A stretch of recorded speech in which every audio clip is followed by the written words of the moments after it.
comics are stupid. No Harry Potter movie is good. And you're like, give me the Snyder Cut. Oh, sorry, just walk in front of you here. Gonna put my popcorn down. Oh, sorry, gotta put this here. Universal needs to sue Sony. Hey, I'm an idiot. I was fired from Fox. Let me go. I'd like actually to see Venom just crush Spider-Man.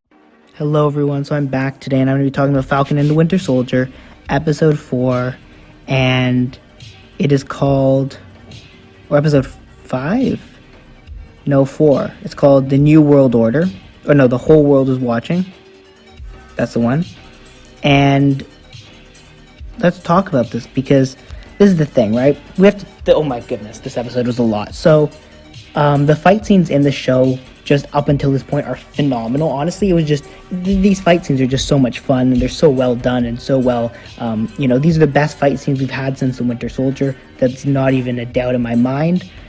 This show is just getting better and better, the commentary, the symbolism, all of the character, and I'm just going to talk about kind of the actual critical aspects of this show, because there are so many. You've got this case where, when talking about the super soldier serum, right, you have Sam's answer when Zemo asks Sam, are you interested in, would you take the serum? And Sam says no without any hesitation, because he understands that, the serum, what this serum does, and it's such a good kind of plot device and character devices, it brings out your kind of your true self, right? And a lot of people are selfish, and that was something which the show made clear, right? Carly, John Walker, they're both, through their own selfish kind of desire. Steve Rogers was a unique specimen of a guy who always did the right thing, or, the righteous thing, was never out for himself. His story of, being that guy who's not given these awards and these medals, that's how John Walker tried to justify taking the serum himself, right? Is by, okay, I got my awards, I know what to do, trust me, I'm good. But then he loses his mind when his friend dies, right? And then, then you have the symbolism at the end, of course, with the shield and the blood, right? Showing the whole world is watching you, and this is what you do. This is how you represent the shield. The shield now is stained with the blood of the person you killed. And I think it's just a very strong piece of symbolism. And this show is just a social commentary in and of itself, and I think it's done very well. I think it's, even when, Sam, right, you see Sam being, you can see the contrast they're trying to set between Sam and John Walker, in the sense that John Walker is like this dude who's like very self-righteous and like, I know what's best. Well, Sam is much more of this, like, I know I'm not Steve. I'm not trying to be Steve. I'm going to be better than him. Or I'm going to try to be him. I'm going to try to be myself, essentially. I'm not going to try to, take the serum. I don't need the serum. I am myself. And even when he's talking to Carly, he agrees. He sympathizes with her cause. But he also says there's a different way to do this. He's someone who's shown, to be much more of a reasonable kind of person, much more in that Captain America-like image. And I think the show has really been doing is trying to justify, look, this man is going to be Captain America. So, and let's justify how he's going to become Captain America. And I think you're going to see in the next episode those repercussions of the things John Walker did. And I wouldn't be surprised then if at that point, Sam does become, I guess, quote-unquote Captain America, and they kind of say, okay, well, if you want to go take the shield, go take the shield. And I thought that was just very well done in terms of the way they set everything up. There were a lot of good fight scenes. Carly's, you're really understanding her character more in terms of what she wants and her kind of motivations, and you're hating John Walker more. And you don't, like, now, though, I don't know if this is a fault or not, but you lose from the beginning. There was no sympathy for him, and you've been gaining, like, there's no way that anyone has sympathy for this man at this point.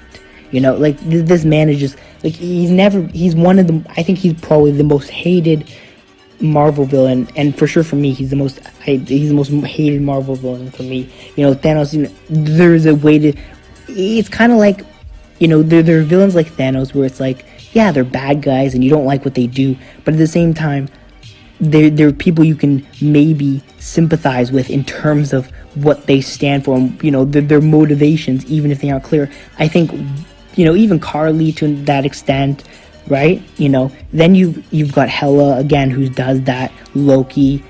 You've got all these characters, Ultron even, right? But then you've got John Walker, and I think John Walker is this villain who's kind of, you know, you can't rationalize or sympathize with him because you hate who he is, right? Because he's being Captain America, and therefore you hate him. You don't like him, and you can't, that connection there, and then he's just a bat. And as he kind of goes down that, it isn't you aren't going from, okay, I can sympathize with you, to not really, right? It's kind of like you're going from him being at a point and then just letting it, you know, and then you just kind of falling off in a sense where